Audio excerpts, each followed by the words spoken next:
sitting on a rainbow, got the string around my finger. What a world, what a life, I'm in love. I got a song that I sing, I can make the rain go anytime I move my finger. Lucky me, can't you see, I'm in love. Life is a beautiful thing, as long as I hold that string. I'd be a silly so-and-so if I should ever let you go. I got the world on a string, sitting on a rainbow, got the string around my finger. What a world, what a life, I'm in love.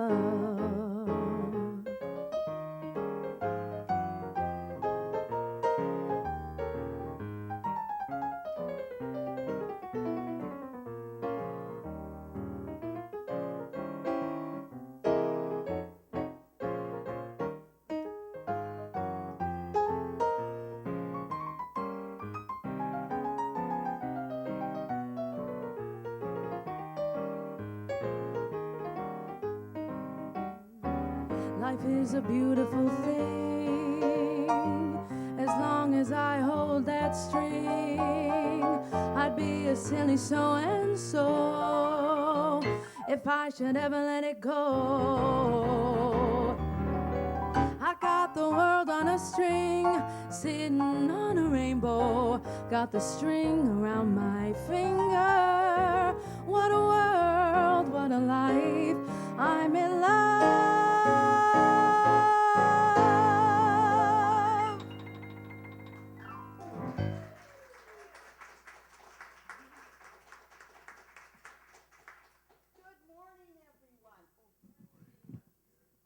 Good morning, everyone, and welcome to those of you listening online this morning.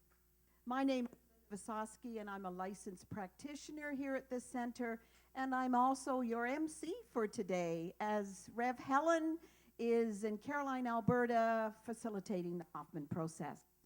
So, here we are. Let me show you who we are here. Welcome home.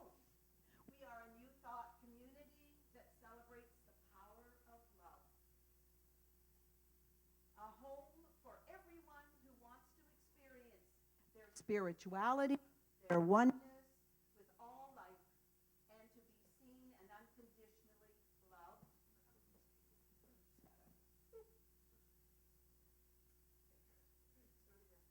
Okay, let's start again. Welcome home. Good morning, everyone. So who are we? We are a new thought community that celebrates the power of love. A home for everyone who wants to experience their own unique spirituality and oneness with all life, and to be seen and unconditionally loved and accepted for who you are. So let me get started, first of all, this morning with a few words about this coronavirus.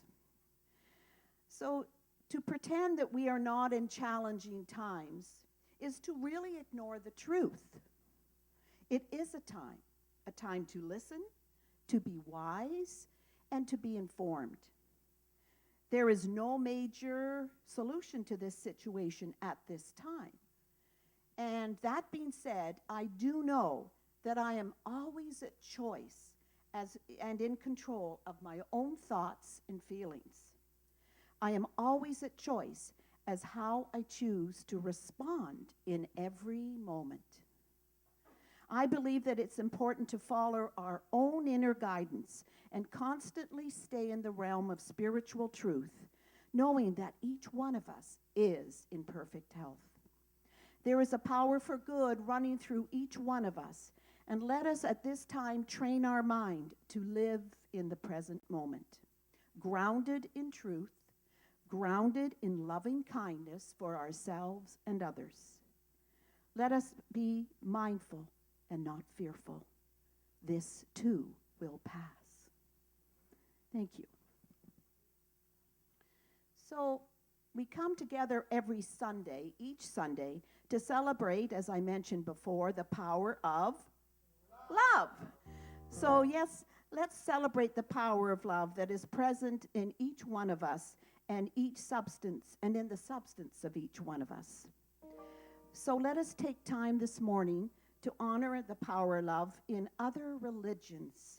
So I invite our practitioner of the day, Margaret Ann, to light our candles of faith. So our first candle, yay, is the power of Hinduism. Thanks, Judy. The world's oldest religion. It is often described of a way of life, celebrating the immortality of the soul. The next candle is for Judaism, which honors the teaching of the oneness of God as a spiritual being, not as a physical being. The next candle we'll light for Buddhism, embracing the concepts of karma, the law of cause and effect, which we teach here. The next candle, thank you, Margaret Ann, is for Christianity, recognizing the Christ consciousness in each and every one of us. Then we honor Taoism. The Tao recognizes the importance of harmonizing with nature by balancing the yin and the yang. The next candle is for Confucianism. Confucius believed that no one ever has too much spiritual knowledge.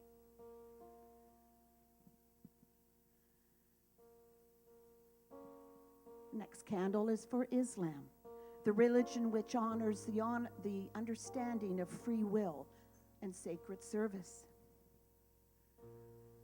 Next, we have the shaman tradition, who honor our ancestry with respect for all those that have come before us. The shamans honor the desire to connect with spirit.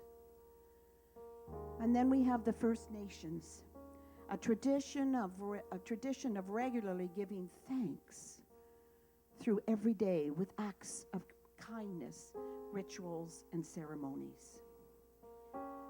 Then we have the Baha'i, which encourages the oneness of religion and the oneness of mankind.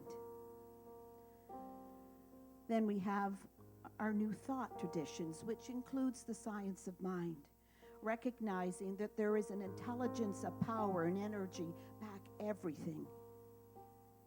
Now we light a candle for all the many religions and paths not mentioned here, and those that are yet to be discovered. It is us being peace, it is us being love that will bring peace to the world. Now and finally, we light a candle for you, recognizing your love, your light, your infinite potential within. Where do you want to shine your divine light in this world? So take a moment to breathe in to your heart space.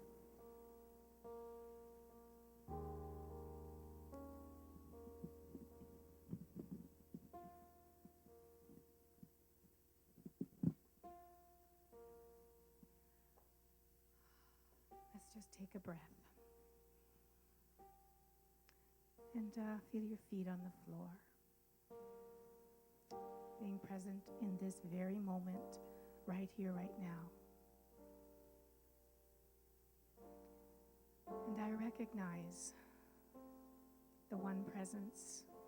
I recognize the divine love that is the essence and the activity of life itself. And I recognize, as we light the candles for this infinite number of possibilities of thought, of action, of love, I recognize the individualized light that is in each of us. And knowing that this light is fed, guided, and trusted with love, exactly how to employ it, how to share it, how to use it, and to know that it is sacred and divine. I recognize the oneness that light joins each and every one of us. I recognize the divine being in action, being as love through this life that is ours to explore and to live and to cherish. I recognize all of this for each of us, knowing that divine love is present. In gratitude for this love, and gratitude for our unique, individualized expression of this love, in gratitude that it is perfect, it is whole, and it is complete as we release it to the world, to ourselves, and to everything that is divine. In gratitude, I release my word as law, knowing that it is done. In gratitude, we can say, and so it is.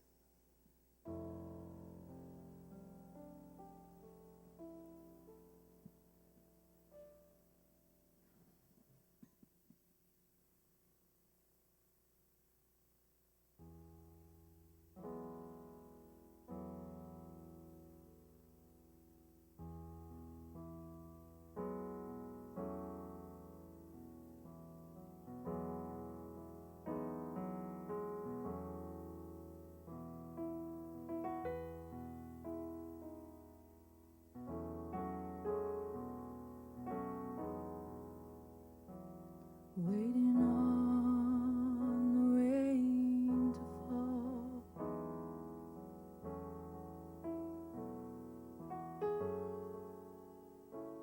waiting on the smoke to clear,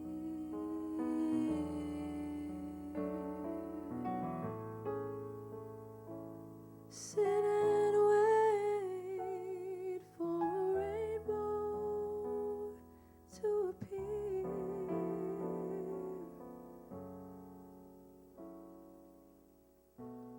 so you can face your fear.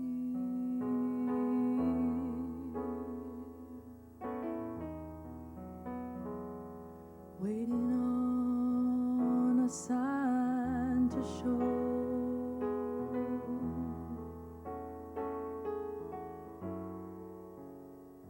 waiting on the moment you just know.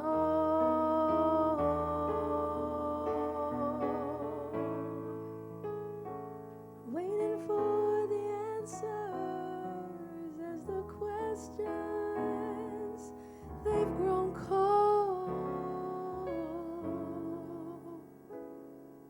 and your heart's been growing old.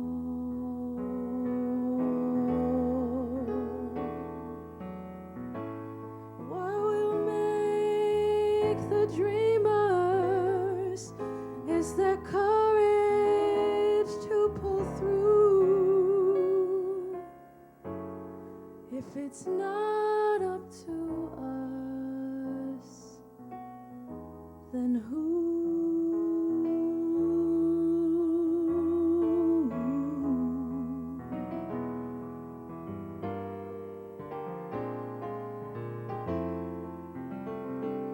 Looking back at what we've done,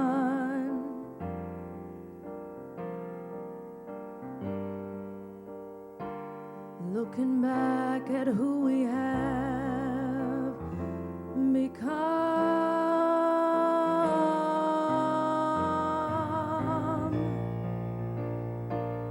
wondering how we got lost while we were living on the run, while we waited for the sun.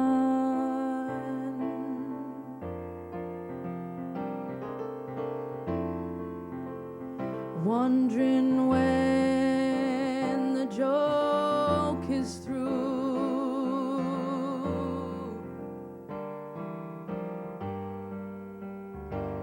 wondering how or what to do.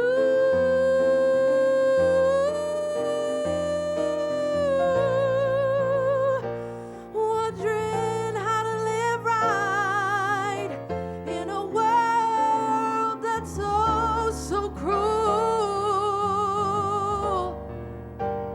where losing hope is nothing new.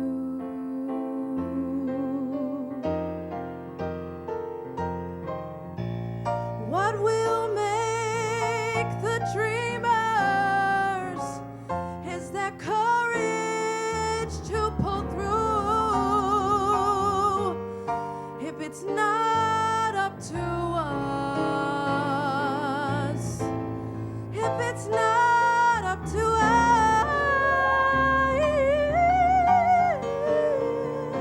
if it's not up to us,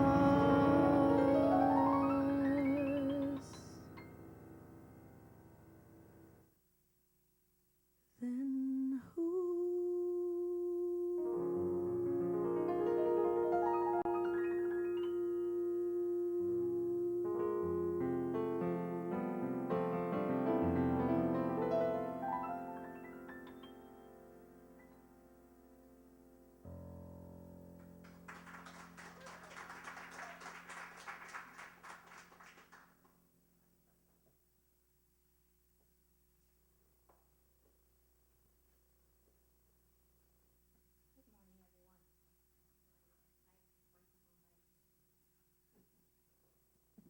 Keep forgetting about Mike. Good morning. My name is Margaret Ann Snyder, and I am a spiritual practitioner here at Welcome Home. I recently had an experience that seemed impossible I would like to share with you. I was on a TTC bus, sitting, relaxed, observing the other people on the bus. My gaze rested on a man across the aisle. I watched him take his phone cord and earbuds out of his pocket. He carefully put an earbud in each ear. He then took his phone out and plugged the other end of the cord into the phone and ran his fingers across it to choose an option. As I watched him complete this connection, I knew, as I know rain falls to the ground, that this man was charging his phone from his head. I had a knowing that I was observing this man charge his phone from his head. The earbuds were gathering electricity from his head and sending it to his phone. I knew this with such clarity and normalness that I was startled when I realized I actually had it backwards. It seemed the most natural thing to be happening, and yet my logic was taking over. I said to myself, wait a minute, that's not possible. He is instead taking the energy of the music from his phone to his ears. It took me a couple of inside shakes of my head to change my perception of what he was doing, of what was happening. Even then, I was left with a certainty that this transfer of energy, electricity, could go either way. I felt elated, like I was privy to something wonderful that was about to happen in our lives. There was a time when the fad was when it was cool to bend spoons. It was back in the 70s, I believe. The magic was to take a solid metal spoon, rub the neck until the metal softened and gave way, and the spoon bent easily in the hand. That seemed impossible, to melt the solid metal and cause it to bend, and yet it was possible. During that same era in my life, when I was a young teen, I belonged to the youth group of a Unity church. Our teacher would occasionally invite us to have a party in his basement party room. Being the young metaphysicians that we were, we had another party game that we liked to do. It involved having someone lay flat on the floor. People would surround the person and place 2 fingers of each of their hands underneath the person on the floor. Then, with quiet focus, together they would raise the person up off the floor. I've seen them raise a person 3 feet at least. I was there, so I can attest that this has been done. It seemed impossible to lift a full-grown person off the floor with so little manpower, yet it was possible. People joining in a common goal to raise someone or something up. Looking at the two party games, who would have thought to do them in the first place? They seemed impossible, but they both became common practice, at least at parties. The impossible is possible. Now back to my experience on the bus. Our brain charging our phones may seem impossible, but think about it. We know our body and our brain use electricity to transmit signals and messages along our neural pathways. So why would we not someday come to direct our own electricity to a handheld device? I'm pretty sure that I'm not the only one to have envisioned this possibility. I'm trusting there is someone who has experience in neuroelectricity that will receive this idea too. Perhaps our brain charging our phones will become a common day occurrence. I think it's a good idea. I bring these accounts to you to illustrate the possibilities can seem to go against what we thought was unquestionable. Just as divine mind is everywhere present, ideas are everywhere present. These ideas come to us as we are open and receptive to them. I tender each of us to maintain a receptive mind and heart to the wealth of possibilities that may dawn on and through us at any time. Our affirmation for the month is all possibilities exist within me. Please join in saying with me. All possibilities exist within me. Namaste.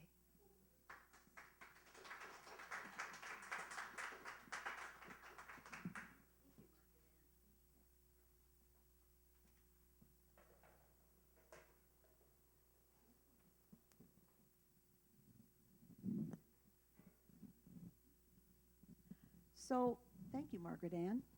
Reverend Helen asked us last Sunday, what is yours to do? Based on this affirmation, all possibilities exist within me, how many of us live our lives in infinite possibilities? Old rules simply do not apply anymore. Spirit is constantly evolving to a higher level of consciousness. How many of us live each day like it's Mary Morrissey's quote, like a brand new baby day, and awaken alive to new thoughts and ideas? Something to reflect upon in the months ahead. Thank you.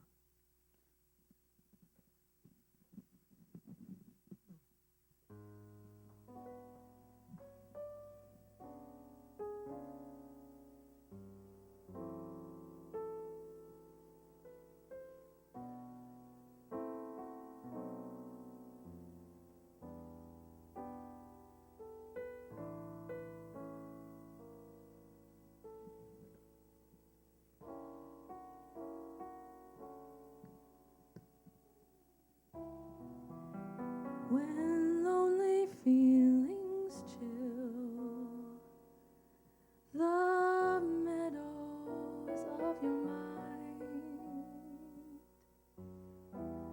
just think if winter comes, can spring be far behind? Beneath the deepest snows, the secret of a rose is merely that it knows you must believe in spring.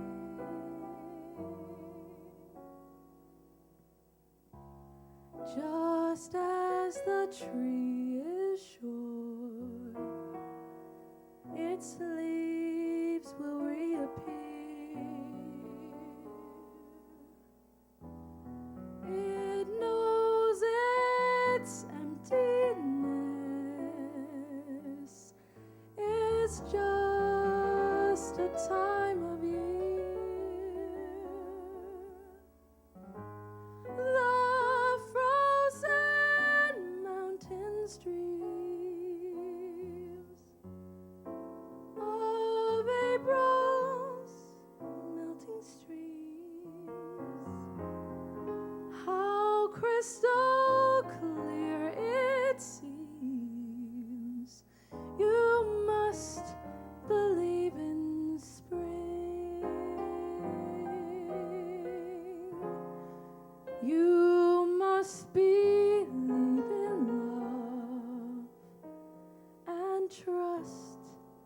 it's on its way.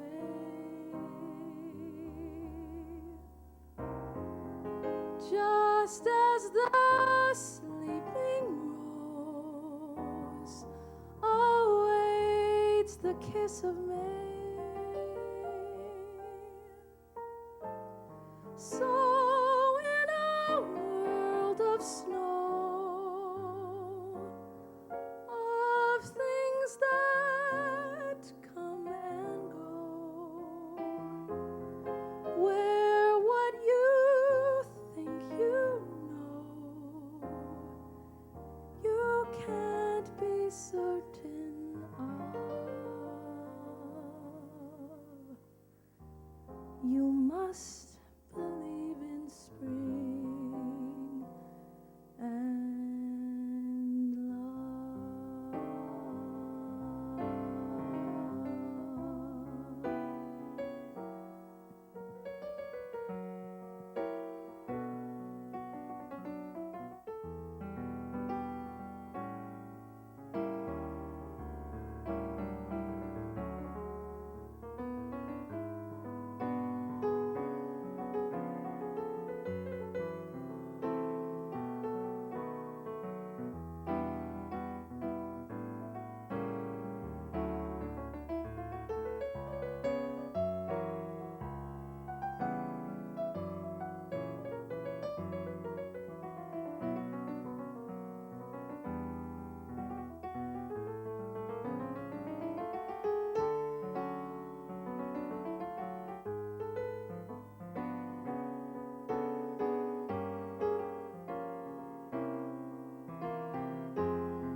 You must believe in love, the melting dreams of April's melting streams. You must believe in spring.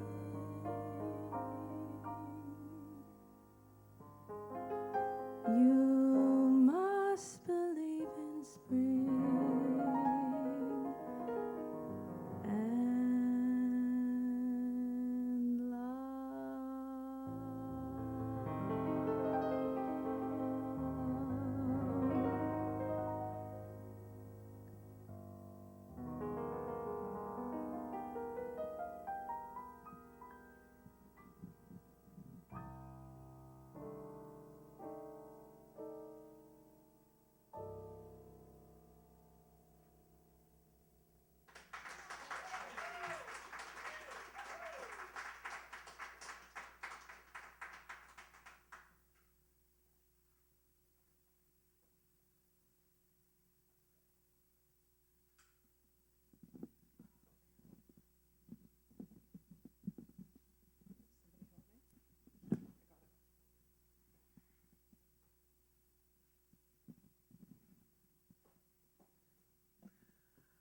What a difference a week has made from last week. Everything changing minute to minute. Good morning, I'm Judy Southen, and I'm a practitioner here at the center. We are certainly living in interesting times, and no doubt about it, we're in uncharted waters. Suddenly the planet feels a lot smaller to me. And life as we know it is changing by the minute before our eyes. You may be feeling vulnerable, and you may be dealing with some really very real challenges. I had some dark moments this week. The future may look pretty unpredictable right now, but that's what change is. Not knowing what's next. There's a lot of uncertainty, fear, and struggle, and a lot of possibilities.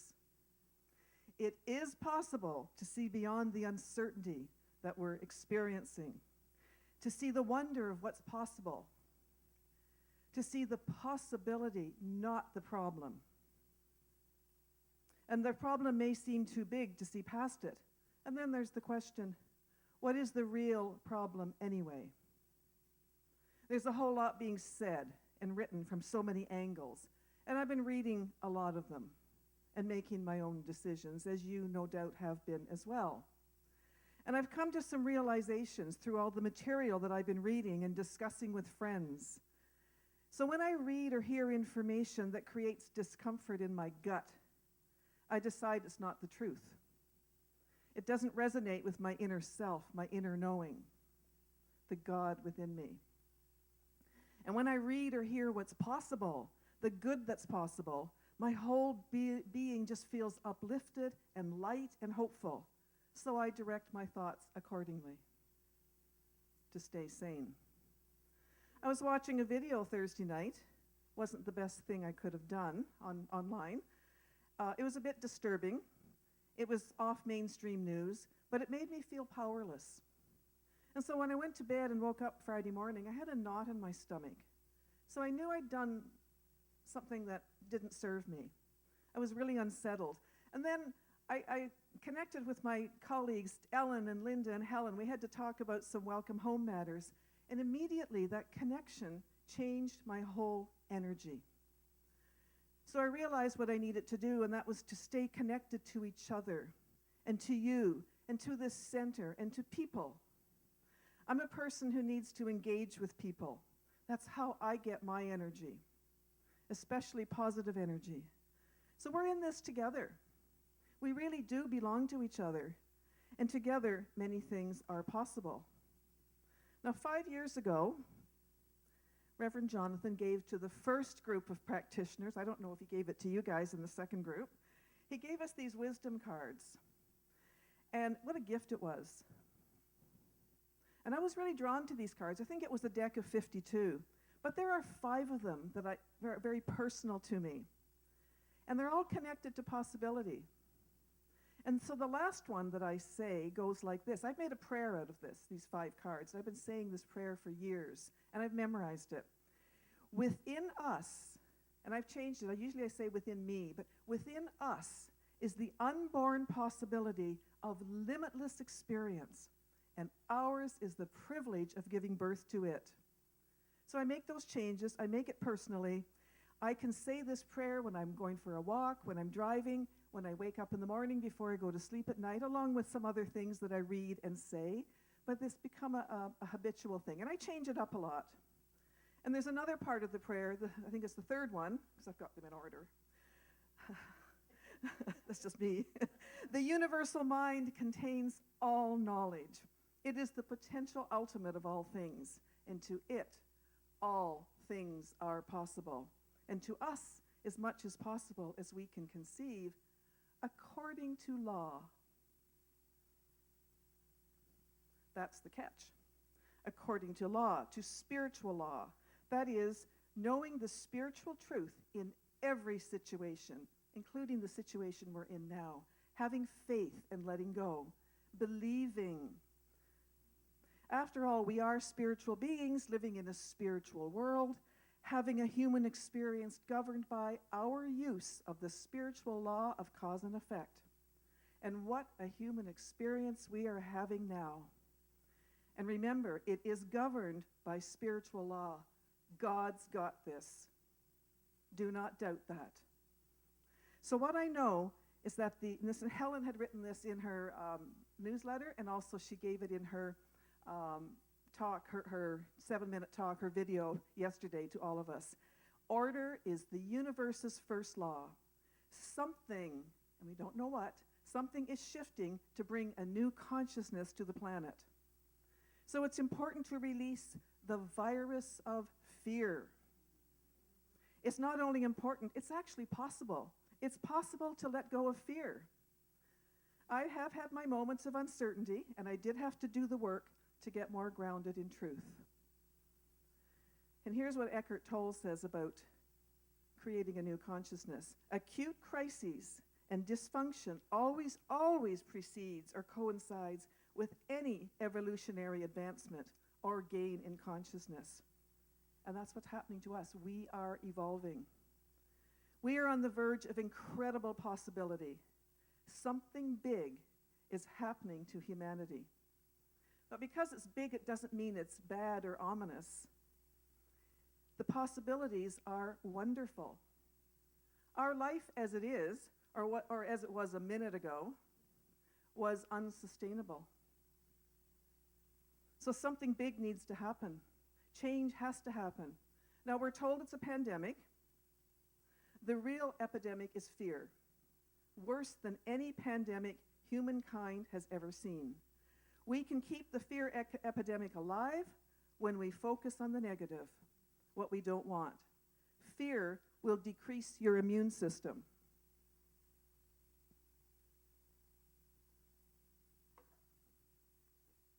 Well, what I know is that fear will separate us and bring us down.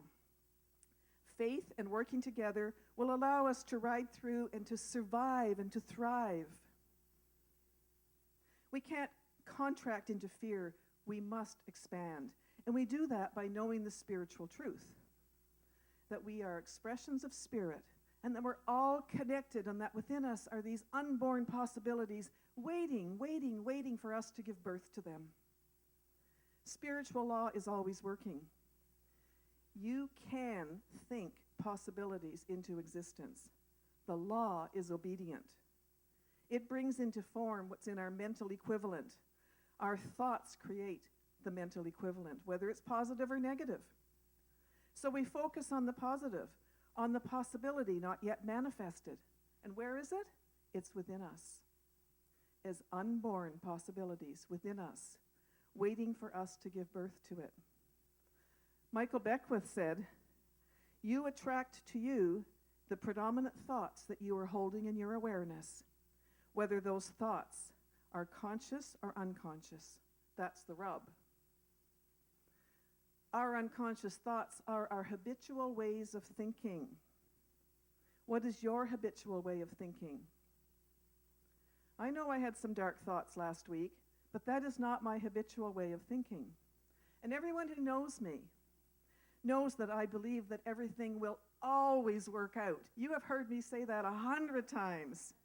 We are not always aware of our unconscious thoughts, and it takes training to become aware of our habitual way of thinking, all that childhood programming. You can tell what you're thinking by how you feel.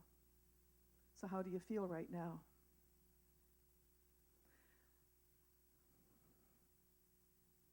I remember when I was in my 20s, my life was so chaotic. I was a teen mom, and I was a young single mom in my 20s, and I was really in and out of bad relationships, and I had a lot of heartache. So when I was 27, I'd been living with a man. We taught in the same school, if you can believe it, and we planned to get married on the Saturday of March break, which would have been many years ago, yesterday. So on Friday, when I got home after school, to my shock, all of his things were gone. His clothes, his small furniture items. He left me the day before we were to get married. He left me to be with another female teacher in the same school. Get that for comfort. I'm telling this story because this was a huge turning point in my life. I was wounded, and I was really, really angry. And believe me, it's true. Hell hath no fury like a woman scorned. Oh, I'm glad you're laughing. I had so much anger and resentment to overcome, and I did. And I'm one of those people who always expects to be treated fairly. I just expect it. And when someone doesn't treat me fairly, I react pretty badly. That was a gift. That's a gift, by the way. I expected the respect, and I usually got it.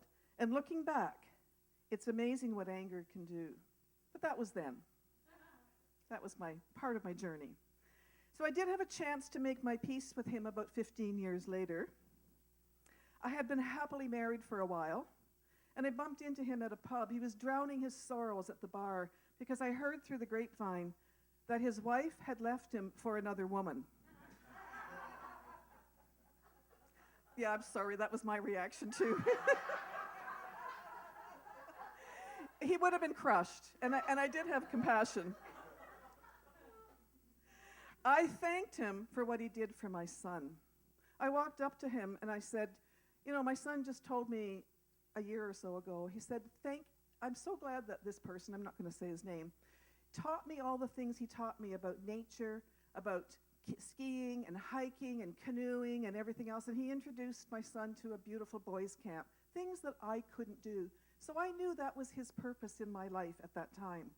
Now, my son does love his father, who was in BC, but his father didn't teach him those things. He taught him other things. So where's my son right now, today? He's in the Rockies. He's skiing with his wife and his 2 kids, my 2 grandchildren. They're out there having fun. They live in a place where they're outdoors all the time. Now, this poor guy that I didn't marry, he did drink himself to death. He died a few years ago. So I tell this story because that was a turning point in my life. Because that's when I began to think about my health and about happy thoughts being healthy thoughts. I was 27 years old, and like Bruce Lipton tells us this, I was not happy. I wasn't happy for a couple of years. It took me a long time to get over this deep wound. And I was afraid that being unhappy was going to make me sick. I'm not saying that anybody who's unhappy is going to get sick, or anybody who's sick is because they're unhappy. This was me. But I remember vividly having those thoughts. And I decided that I needed to get happy. Now, isn't that what the cellular biologist, this beautiful man, Bruce Lipton, talks about? Changing our cells by our thoughts and belief? And isn't that what we teach in New Thought and in Science of Mind? Your thoughts are things, and you can create your life with your thoughts. Wow, was I ahead of my time? Not really. I think intuitively we know these things. You want to know what you're thinking? Look at your life. Look at what's in front of you. So those were the days when I was reading Louise Hay, You Can Heal Your Life, and Elizabeth Kubler-Ross is on Death and Dying. I have no idea why I was reading that book. I wanted to know more about this thing called death. So years later, it took me a long time to come full circle, but when I got to read Anita Moorjani's book, Dying to Be Me, I came full circle. These books have a connection for me, a connection for possibilities. And I developed a better understanding of life and of death as part of life. Another dimension. So understanding all of this, it helped me to release fear. And that's what I'm grateful for today, because I'm able to release fear, which is needed today. Took a long time, but that was my journey. For some reason, I'm really dry today. I listened to Libby Znaimer on her brother's radio network, 740 AM, where all the golden oldies, where all the people like me, the Zoomers, the baby boomers with zip, they call them. She gives a 1 minute or 2 minute Zoomer report, and this one was about the power of positive and negative thoughts on the human body. And she said there's a study, I imagine they had to do a study, where they treated someone who was in an artificially created pain with a series of positive and negative mood-changing images. So the negative images increased the pain for that person, and the positive images, guess what? It relieved the pain. So we know that. That's what we teach. Thoughts are things. Interesting that there was an actual study, and I'm glad there was. So I have heard doctors say that medicine is catching up with spirituality, with energy medicine. So it's the same thing that's happening now. Negative thinking. Going into that dark place and feeling fear, it increases the pain, the discomfort that brings us down. So this wonderful man, Dr. Bruce Lipton of Biology of Belief fame, he sent out a great message on Facebook. And there's been some good things on Facebook and some not so trusted things as well. You have to use your discretion. He gave some interesting statistics, first of all, about the so-called coronavirus. And he goes on to state, after the statistics, stress is responsible for up to 90% of illness, including heart disease, cancer, and diabetes. Stress hormones, when released, are greatly effective at compromising the immune system. And he concludes, fear of the coronavirus is more deadly than the virus itself. Now, he's the happiest person I've ever seen. If you ever seen him on video online, he talk about happy cells being healthy cells. At his rate, he'll live to be 150 plus. He is exuberant all the time. I love watching his videos, and I love his message. And he is a cellular biologist. He downplays the effect of this virus on a healthy immune system and advises anyone with a compromised immune system to surround themselves with loving family, friends, nature, positive thoughts, and good nutrition. All the things that support good health. Above all, steer clear of the fear. When we are anxious and afraid, we are powerless. So embrace your power. We are all transmission towers. Let's transmit love, not fear. Let's transmit our power. And take precautions, of course, like washing hands and all the other healthy practices that we know. And so he goes on to say in this same message, please remember the truth of quantum physics. And he says it's the most valid of all the sciences on the planet. The most valid of all the sciences on the planet. Consciousness is creating your life experiences. Are you being conscious of disease, or are you conscious of health? So what I've noticed, at least in my circle of people, is that we're talking to each other even more, caring for each other even more, and supporting each other in a deeper way, and I'm ever so grateful. The fear is transcending into love. I'm not denying I've had some fearful moments, and I've been grateful for all the supportive and like-minded people in my life, all of you. I also love the people I don't know, like Bruce Lipton and the Greg Bradens of the world, and all those people whose direction, whose teachings I admire and I believe. And there are many more people whose words I have been reading, and actually a little bit on Facebook as well. There's always a positive side to every negative. One of the gifts and one of the positives is that I'm feeling a deeper connection to all the people in my life and to my family. We're connecting more. I'm noticing more compassion now that people are having for each other. There's examples all over. We're learning a lot about hygiene. We may have been a bit neglectful, and I probably have. I get a little cavalier about things sometimes. Sometimes. Some people know me. I know I have been, and now I'm much more vigilant. Gas prices are down. I bought gas for 75 cents yesterday. Now, I don't think that's about the coronavirus. That's something else more political, but anyway, and then I saw some for 71 cents later today driving down, but my gas tank is full. So topping off for $10, my gosh. So, and another gift, there's pictures of quarantined Italians singing from balconies. More gifts. There's a Facebook meme, and it says, the so-called coronavirus has disrupted the Coca-Cola supply chain. Yay! It's reduced CO2 emissions with less travel. Satellite images of pollution have decreased. Imagine that. Less traffic on the roads, and people working from home where possible. It's made people wash their hands. There's always an upside to everything. We talk about what's possible, and we think about the impossible, and I loved what Margaret Ann talked about this today, about the impossible situations that are possible. Who would have thought it was possible to shut down the NBA? My God, that's major.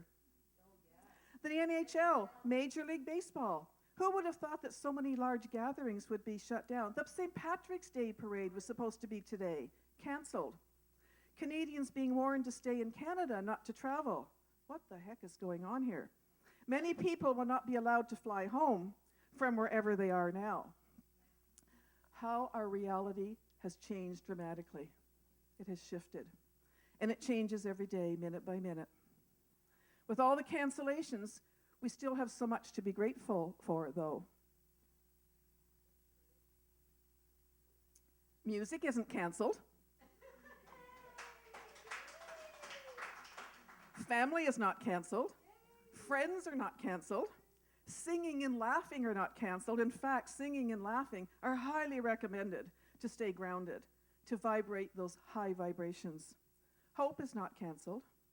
Our imagination is not canceled, and our intentions are not canceled. So let's embrace the good that we have with wide open, grateful hearts.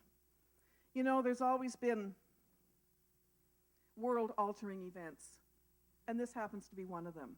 You know, the 2 world wars, we weren't there, but they were world-altering events. The JFK assassination, I know where I was in grade 12 when that happened.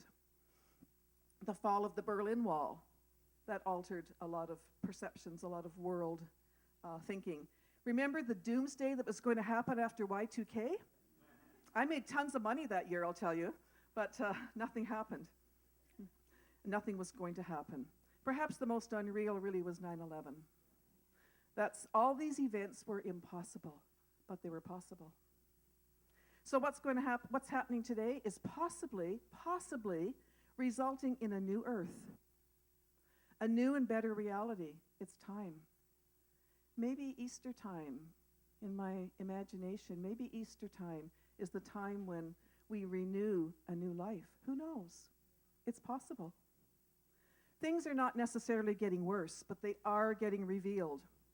So, let's hold each other tight in our hearts and pull back the veil of untruth and the old reality that no longer serves our highest good. Let's love only and remember who we are as divine expressions of God. Let's remember our oneness and let's stay connected. Let's not feed the fears. Let's transcend into our greatness. God has something for us to do. And it's no accident that we are here alive today to witness what I believe is an evolution towards a new earth. Here's how my prayer goes. I'm just going to say it for you. Today is new, and I'm newly awakened in it. And I know with unwavering faith that my good comes to me today. In full measure, it comes to me today from God. All the power of the universe is with each and every one of us. Feel it and know it and act as though it were true. The universal mind contains all knowledge. It is the potential ultimate of all things, and to it all things are possible. So to each of us, anything is possible that we can conceive according to law. Here and now we are surrounded by an infinite good, infinite vibrant health, infinite love, infinite joy. And how much of all of this do we have available to us? All of it. And how much of it can we use? As much of it as we can embody. Because within us is the unborn possibility of limitless experience. And ours is the privilege of giving birth to it. A new world is evolving. Imagine a new era of world peace. A world where nuclear weapons are eliminated. It's possible. A world where our children see a bright future. A world without disease and hunger. A world beyond your wildest imagination. There is a power to which all things are possible. Now you may say I'm a dreamer, but I'm not the only one. And I guarantee that I am not the only one. I guarantee it. So let's hold each other tightly in our hearts, and let's remember that we belong to each other. I know the universe is at work here, and I know and trust that God's got this. love only, knowing that perfect love casts out all fear. Remember who you really are and that we are one. Namaste.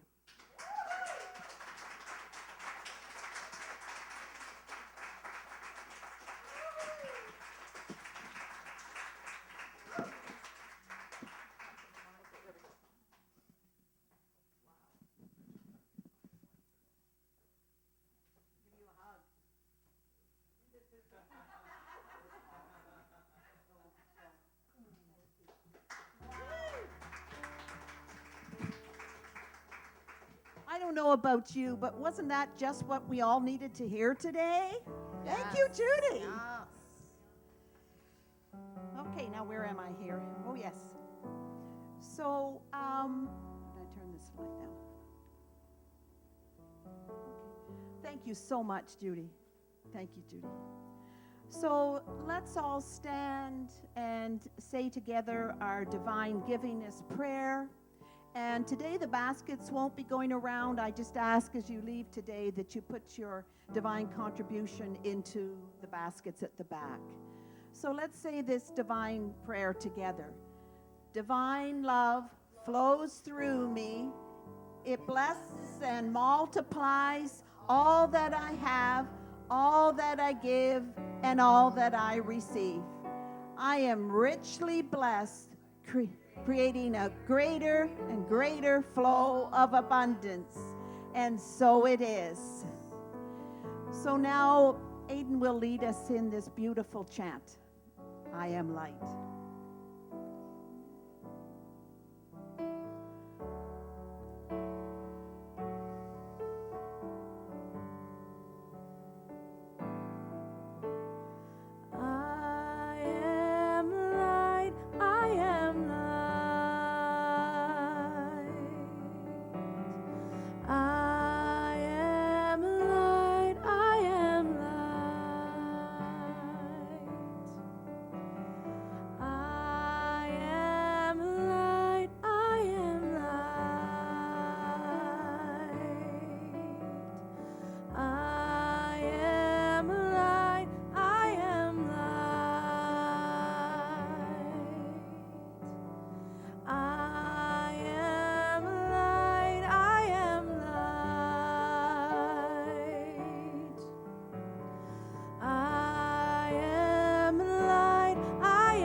The voices in my head, I am not the pieces of the brokenness inside.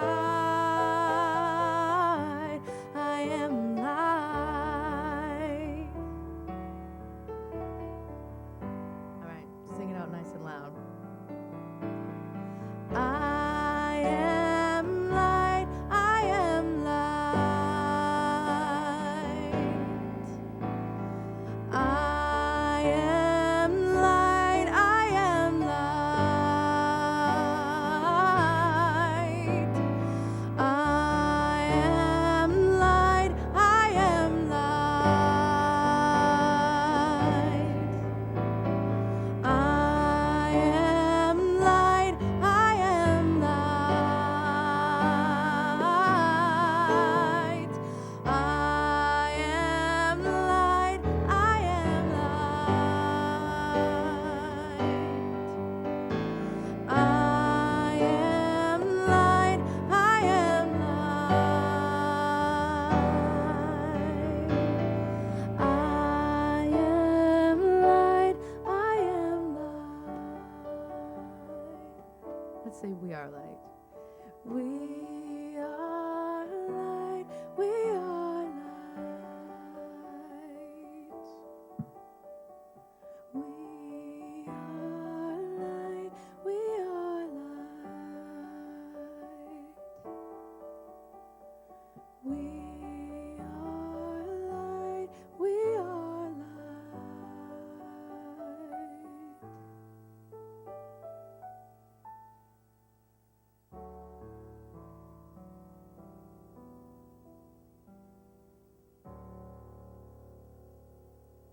Isn't that beautiful? Thank you. So I meant to mention too, we are all light, and we're giving birth to a beautiful new community called Welcome Home. We're in our birth stages, so we appreciate your support. And for those of you listening online, if you would please go to the donate button. Everything is appreciated at this time and always. Thank you. Okay, let's look at some announcements here. Oh yes, disinfectant. So at this time, I just want you to know Helen has vigilantly given us some wonderful big disinfectants. So please, let's be mindful and respectful and wash your hands coming in and going out. Anything else, Ellen, you need to say about that? Yeah, no.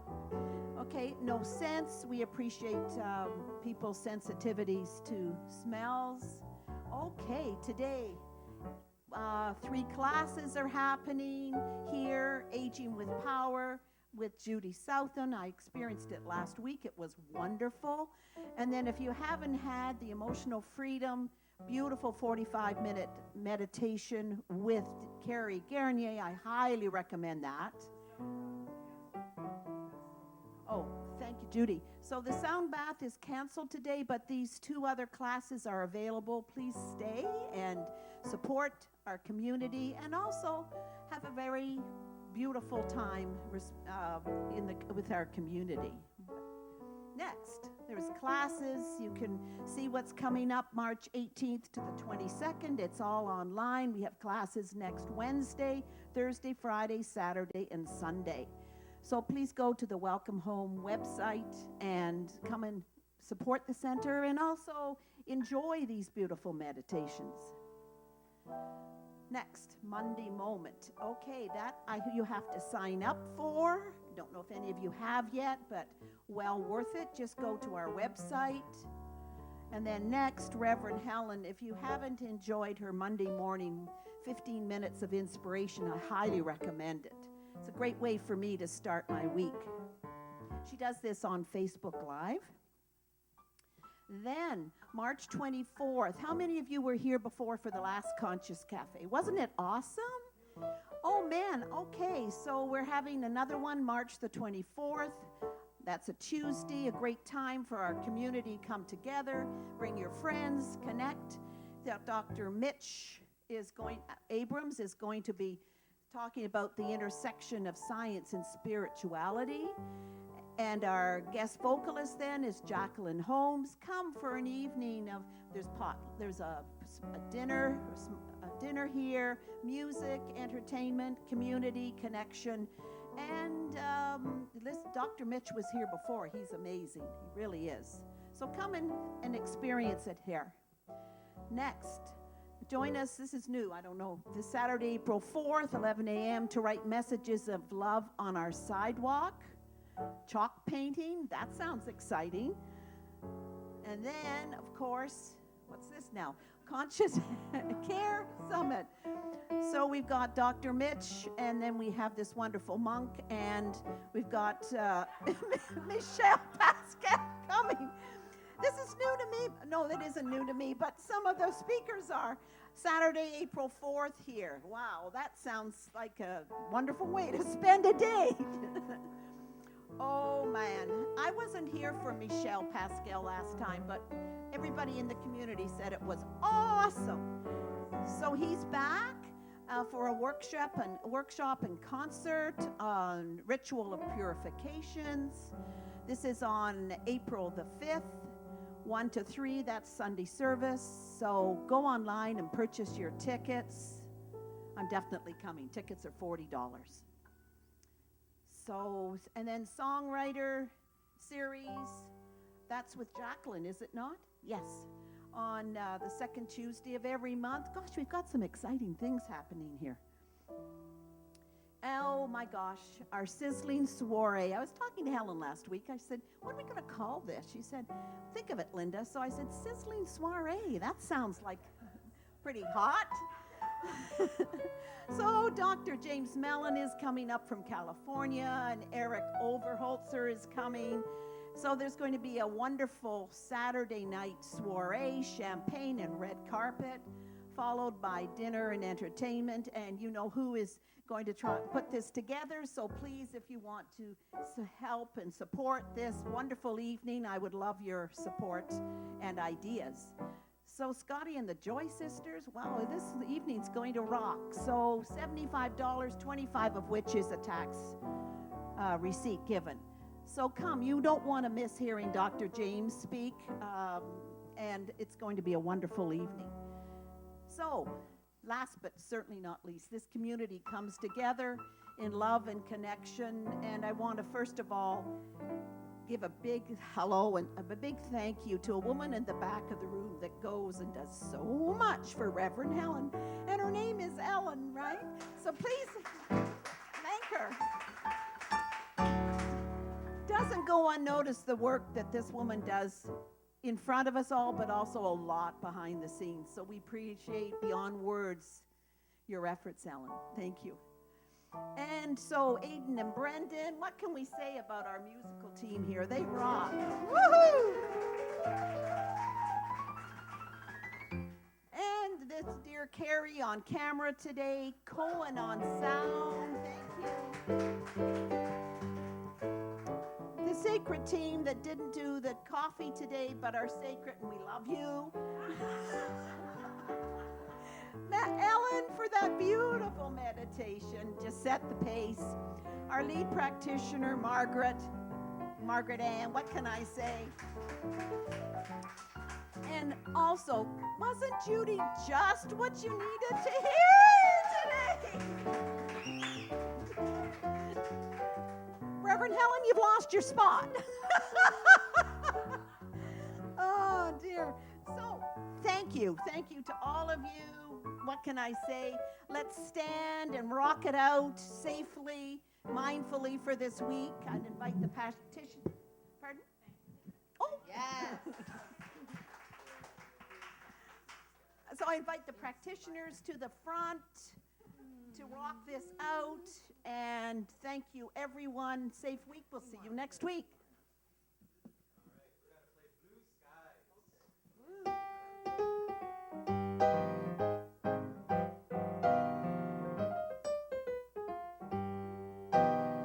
Blue skies smiling at me, nothing but blue skies do I see. Bluebirds singing a song, nothing but blue skies from now on. Woo! I never saw the sun shining so bright. I never saw things going oh so right. Noticing the days hurrying by. When you're in love, my, how they fly. Blue days, all of them gone. Nothing but blue skies from now on. Take it away, Brendan. Woo!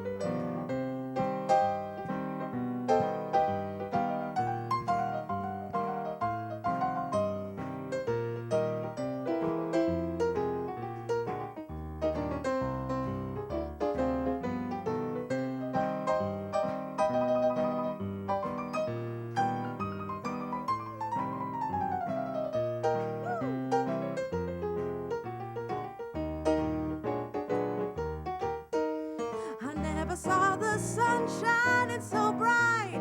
I never saw things going oh so right. Noticing the days hurrying by.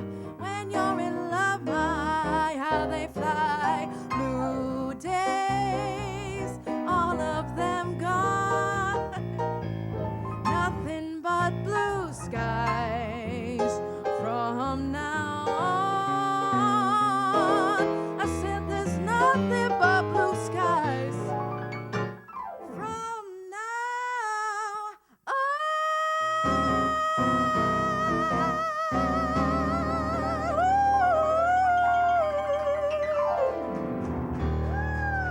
Thank you, everybody. Have an amazing week.